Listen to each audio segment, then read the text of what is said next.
Usa ka lalaking negosyante sa Malaybalay City, Bukidnon ang arestado human nga malampusong nakuhaan og mga dekalibreng armas, lakip droga atol sa pagsilbi sa kapulisan ug search warrant. Aning report.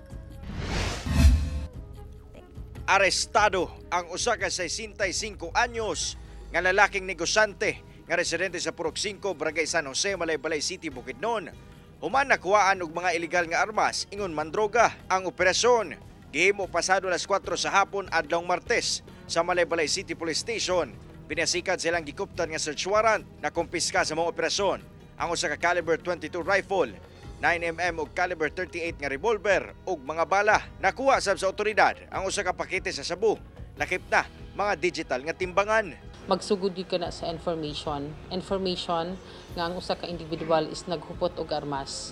And upon receiving that information, ato aka na gina-validate, and we are closely coordinating with our Regional Civil Security Unit 10 kung ang kini nga maong individual sa maong information is really kanang eligible no to hold kaning firearms. Dugang pa sa PNP nga dakong tabang ang pagkadakop sa suspitsado sa pagmintinar sa kahusay ug kalinaw sa syudad.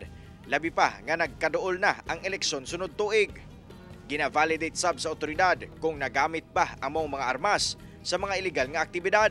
Aduna kini sulod nga shabu nga adunay estimated weight na 0.074 grams.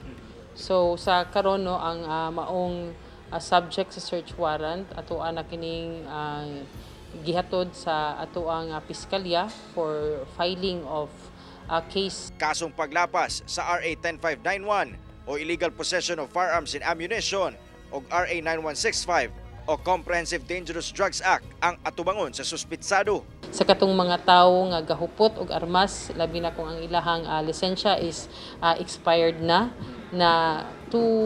ato silang gi-encourage to renew their licenses, no. Kauban si Jaybert Pairat, Cyril Chavez. 1 Mindanao.